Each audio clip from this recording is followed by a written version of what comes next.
하나님 아버지 고맙고 감사합니다. 이른 새벽에 저희들 깨우시고 주의 전에 달려나와 하나님 주님 앞에 찬송하며 엎드리게 하심을 하나님 감사합니다.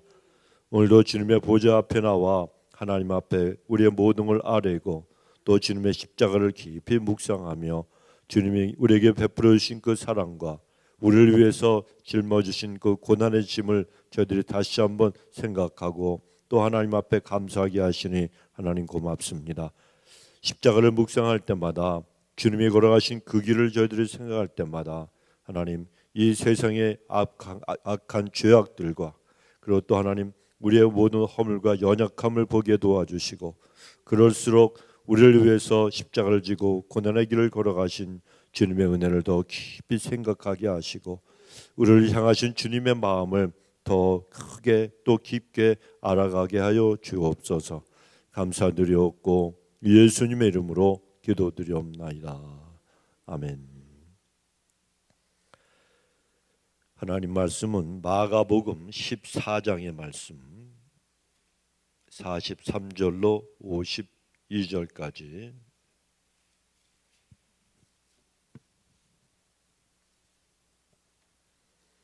마가복음 14장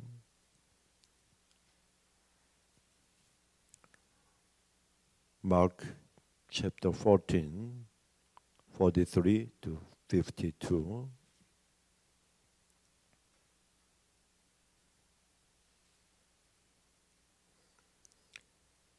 한 절씩 교독합니다. 말씀하실 때 그 12 중에 하나인 유다가 왔는데 대제사장들과 서기관들과 장로들에게 파송된 무리가 검과 몽치를 가지고 그와 함께 하였더라.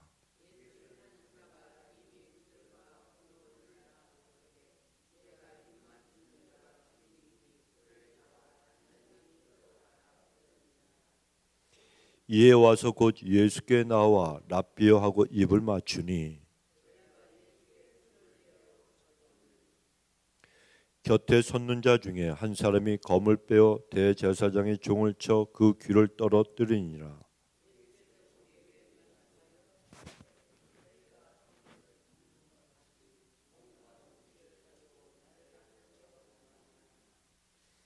내가 날마다 너희와 함께 성전에 있어서 가르쳤으니 너희가 나를 잡지 아니하였도다. 그러나 이는 성경을 이루려 함이니라 하시더라.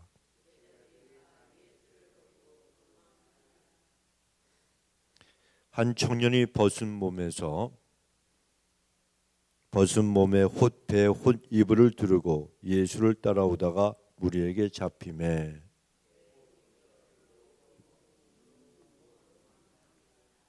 아멘. 자, 여러분 우리 예수님 어제 말씀을 나눈 것처럼 이 세상에 그 누구도 알아주지 않는 그 외로운 길을 우리 예수님께서는 걸어가셨습니다. 그렇지만 그 예수님은 그 겟세마네 동산에서 기도하실 때 정말 자신의 그 연약함, 인간적인 그러한 그 허약함 이런 것들에 사로잡히셨습니다. 그래서 성경은 바로 예수님께서 그 내면에 심히 놀라셨고 그리고 심히 고통스러우셨고 많은 고민으로 인해서 죽을 지경에 이르렀다 이렇게 우리에게 말씀해주고 있습니다. 그러니까 십자가를 앞에 두고 이 공포와 이 두려움에 사로잡히신 예수님의 모습은 한 가지를 증명하는 겁니다. 예수님이 완전한 인간의 몸을 입고 이 땅에 오셨다. 이것이 바로 사실이라는 것을 우리에게 가르쳐주고 있습니다. 그렇기 때문에 예수님의 십자가의 사건은 우리에게 더더욱 큰 감동으로 오는 거예요. 우리와 똑같이 정말 그 깊은 그 고통 속에서 또 예수님은 하지 않아도 되는, 짊어지지 않아도 되는, 느끼지 않아도 되는 그런 고통의 그 짐을 갖다가 우리를 위해서 짊어지신 거예요. 그러니까 그 내면에는 인간이 갖고 있는 모든 허약함과 연약함이 다 있었다는 거예요. 그런데 우리 예수님께서 우리 인간의 몸을 입고 이 땅에 찾아오신 그래서 그 모든 그런 고통을 갖다 겪으셨다는 것은 사실은 우리 인간의 마음, 인간의 이 머리 가지고는 도저히 믿겨지지가 않는 그런 일이기도 합니다. 그런데 오늘 본문에서는 이제 그 죽음을 앞두고 십자가의 죽음을 앞두고 번민하시던 예수님의 그 모습과는 달리 오히려 아주 담대하게 행동하시는 예수님의 모습이 나타나 있습니다. 예수님은 그 예수님 자신을 붙잡으러 온 그 무리들에게 대항하지 않으셨습니다. 왜 나를 잡느냐고 이렇게 싸우려고 하지도 않으시고 도망하려고 그러지도 않으시고 담대하게 십자가를 져야만 되는 자신의 운명을 받아들이셨다는 거예요. 그러나 이와는 대조적으로 우리가 살펴볼 사람들은 제자들입니다.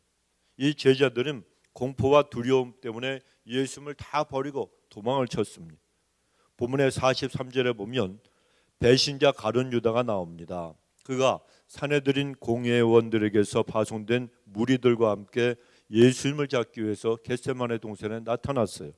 그런데 이 무리들 중에 로마가 보낸 군인들이 있었고 또 성전에서 보낸 성전 수비대원들, 바로 유대인 병정들이 같이 뒤섞여 있었다는 거예요. 이것을 어떻게 알 수가 있는가 하면 48절에 보시면 예수께서 말씀하십니다. 너희가 강도를 잡는 것 같이 검과 몽치를 가지고 나를 잡으러 왔느냐. 여기서 검이라고 하는 것은 로마 군인들이 사용하던 칼을 얘기하는 거예요. 그런데 이 몽치라고 하는 것은 여러분 우리 한국의 예전에 그 사극 드라마를 보면 포졸들이 옆에 뭘 차고 다니죠? 몽둥이, 방망이 요만한 거. 옛날에 우리 순경, 그렇죠, 한국의 순경들이 옆에 그만 이런 몽둥이 같은 거 하나 이렇게 들고 다녔잖아요. 똑같은 거예요. 같은 그런 비슷한 건데 이 성전에 수비하던 그 유대인들이 바로 그런 것을 갖다가 칼 대신 들고 다녔다는 것입니다. 그런데 이 당시에 왜 이 이스라엘의 유대인들이 성전을 수비하는 그 수비대원들이 칼이 아니라 그런 걸 들고 다녔느냐? 로마 제국이 그 유대 나라를 갖다가 식민지로 삼고 있었잖아요. 그러니까 칼을 주면 유대인들이 어떻게 됩니까? 반란을 일으키면은 로마 군인들이 해를 당하니까 절대로 이 유대인들에게는 칼을 갖다 사용하지 못하도록 금지를 시켰다는 거예요. 그러니까 성전 수비대원들도 수비를 하려면은 성전을 지키려면 악한 자들이 성전에 침투해서 뭘 도둑질을 한다거나 이렇게 하는 걸 방지하고 그들을 체포하려면 무기는 있어야 되잖아요. 그러니까 몽둥이 같은 이걸 갖다가 자기들이 무기로 삼고 있었다는 거예요. 그러니까 이걸 보면은 이 예수님을 체포하러 올 때에 동원됐던 사람들이 로마 병정들도 있었고 그리고 유대의 그 성전 수비대 즉 유대인들도 있었다는 것을 우리가 알 수 있는 것입니다. 자, 그런데 오늘 말씀에는 나오지 않지만 요한복음 18장 12절에 보면 이에 군대와 천부장과 유대인의 아랫사람들이 예수를 잡아 결박하여라고 말씀합니다.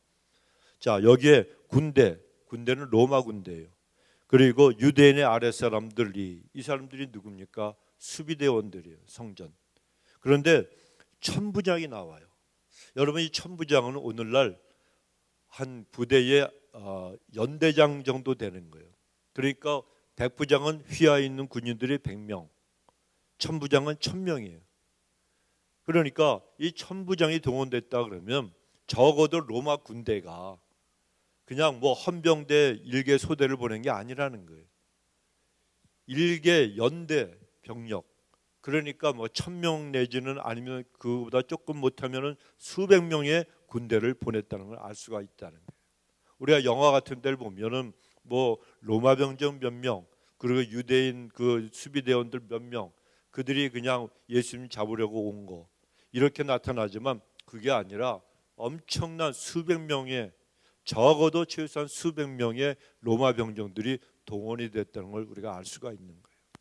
자, 그런데 이렇게 수많은 사람들 군인들이 와서 예수님을 잡으려고 할 때 그들이 사용하는 무기가 검이고 몽둥이였습니다. 몽치라고 하는 것이죠.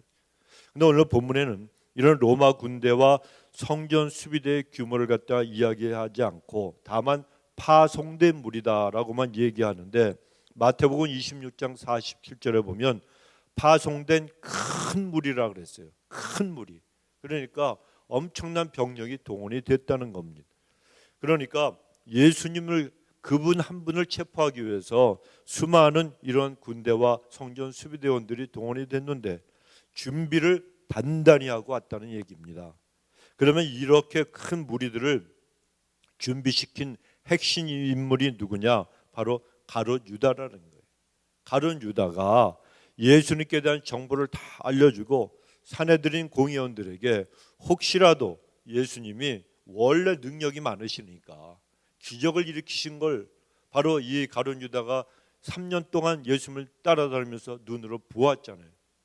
죽은 자를 살리시는 것도 보았고, 그러니까 이분이 보통 분은 아니라는 거예요. 그런데 그걸 알기 때문에 예수님을 갖다가 체포하러 갔을 때 예수님이 그 능력을 발휘해서 어떤 큰 이적을 갖다가 일으켜서 전부 물리칠 수 있으니까 이게 보통 헌병대, 일개 분대, 일개 소대 아니면 특공대 몇 명 데리고는 안 된다는 거예요. 그러니까 단단하게 준비를 해야 된다. 그래서 최대한 동원할 수 있는 많은 병력을 끌고서 온 겁니다. 그래 이런 가룟 유다가 그 무리들이 예수님을 체포하려고 할 때 한 말이 있습니다. 44절에 보면 그를 잡아 단단히 끌어가라. 단단히 끌어가라. 그러니까 가룟 유다는 군병들에게 실수 없이 경계하고 예수님을 꼭 결박하고 체포하라. 틈을 주지 말라고 한 거예요. 그런데 이런 배신자 유다에 대해서 43절에서 우리가 깊이 묵상해야 될 게 있어요. 43절에 보면 12 중에 하나인 유다라고 말씀하지 않습니까?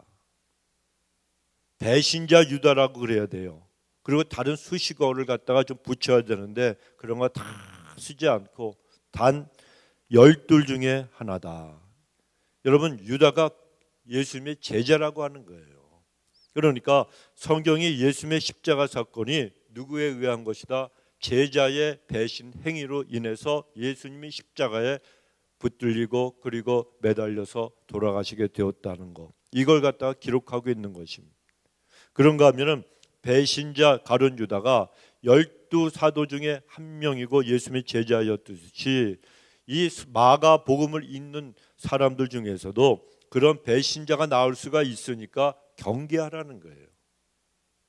무슨 말입니까? 이 당시에는 신앙 때문에 핍박을 받는 사람들이 많았잖아요. 그러니까 초대 그리스도인들 중에서 핍박이 오고 박해가 오고 여러 가지 그 순교의 가족들이 전부 또 순교당할 수도 있으니까 이런 어려움이 오면은 그 공포 속에서 두려움 속에서 제자들과 똑같이 신앙을 포기할 가능성이 있었다는 겁니다. 그래서 이 마가복음을 읽는 이 사람들 당시에 그 하나님의 백성들이 예수님을 배신하거나 아니면은 신앙을 버리는 일은 바로 유다가 했던 것처럼 또다시 예수님을 팔아넘기는 그런 행위일 수가 있으니까 기억하라고. 그래서 12 중에 하나인 유다라고 하는 이 말을 갖다가 그렇게 썼던 겁니다. 그렇게 해서 이 마가라고 하는 이 사람, 이 하나님의 사람이 쓴 이 편지를 읽는 모든 성도들이 자기 자신의 신앙을 살펴보면서 순교의 각오까지 하고 더 굳세게 서라 이렇게 권면하려고 하는 뜻으로 이런 이 12 중에 하나인 이 유다라고 기록을 한 것입니다. 여러분 이것은요 우리 모두에게도 마찬가지입니다. 오늘날 그리스도인들도 내가 불리하면 또 내 형편이 어려우면 정말 내가 말씀대로 사는 것이 귀찮고 불편하면 신앙을 버리는 일이 내게 또 유익이 된다면 예수님께 대한 신앙을 버리거나 못 본 채하고 도망치고 그리고 마치 나는 예수님과 아무런 상관이 없다는 듯이 살 수도 있다는 거예요. 누가? 바로 제가 여러분이 모든 교회 다니는 성도들이 그럴 수도 있다는 겁니다. 여러분 가룟 유다가 그랬다는 겁니다. 그는 예수님께 대한 신앙을 버렸습니다. 제자들도 예수님을 버리고 다 도망을 갔습니다. 그리고 그들은 다시 갈릴리로 돌아가서 자기들이 예수님을 만나기 전에 삶의 방식 그대로 다시 살았습니다. 우리도 그럴 수가 있다는 거예요. 비록 교회를 다니기는 다니지만 우리의 삶의 방식은 내가 은혜 받고 예수님을 믿기 이전의 모습으로 돌아가는 마치 돼지가 토한 것을 다시 먹는 그런 방식으로 살아갈 수도 있다는 걸 경계하라는 겁니다. 여러분 갈릴리로 돌아간 이 제자들이 그런 모습으로 살았잖아요. 다시 예전의 방식으로 되돌아가고 말았습니다.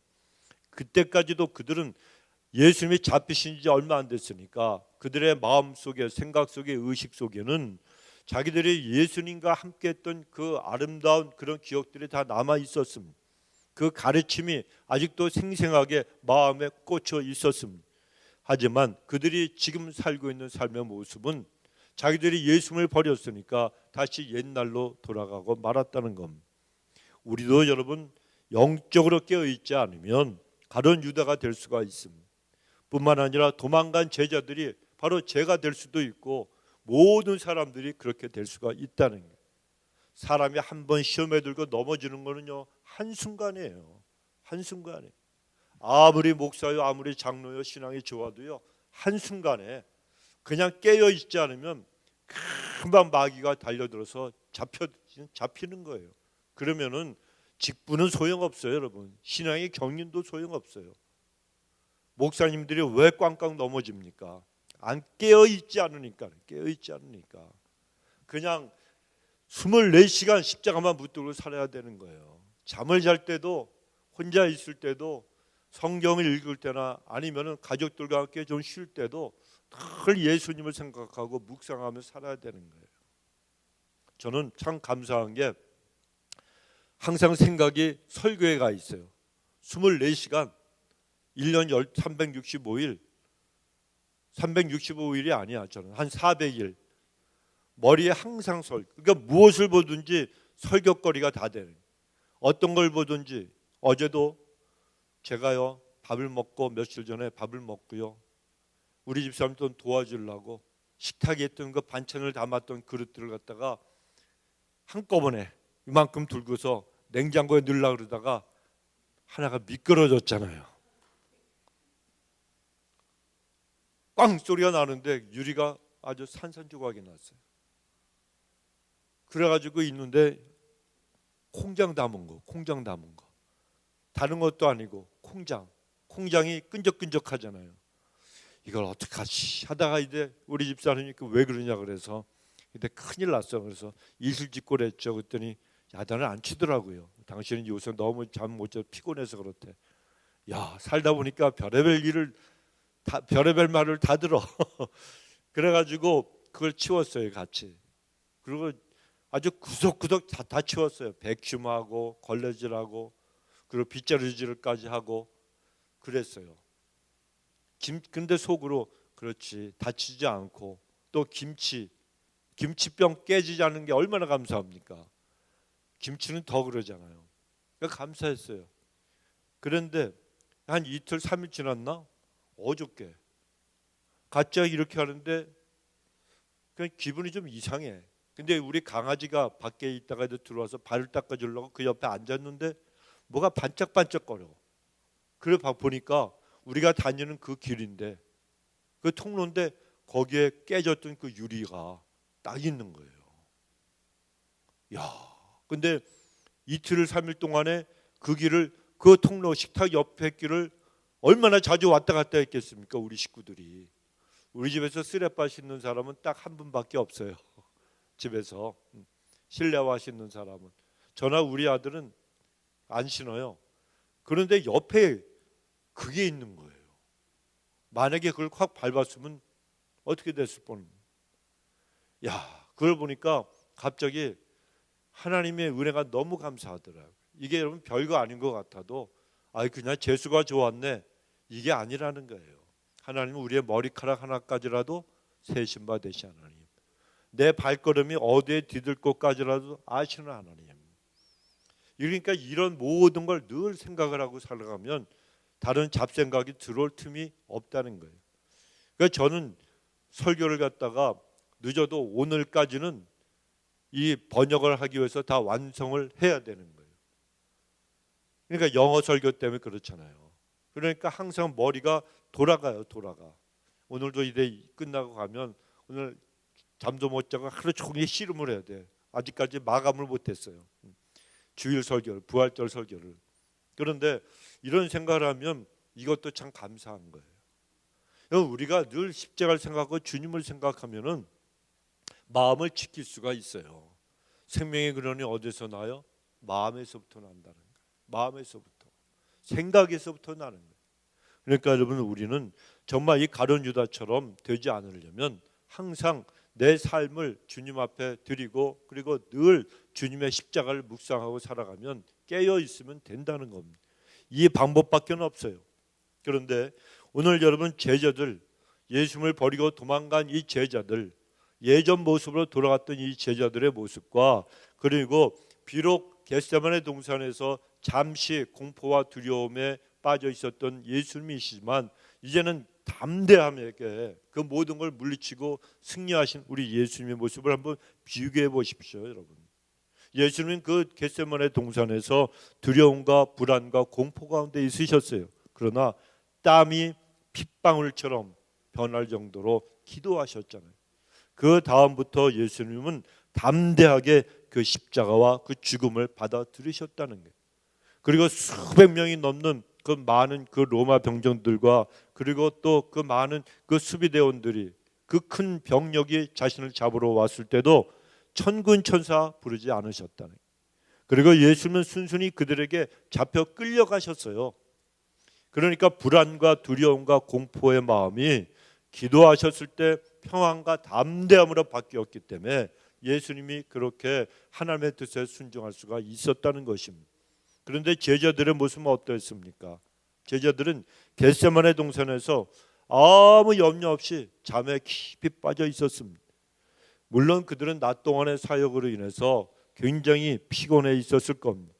기도해야 된다는 생각은 있었지만 육신이 약해서 눈을 뜨지를 못했다는 겁니다. 그런데 그들이 잠자는 순간에 두려움이 있고 걱정이 있었겠습니까?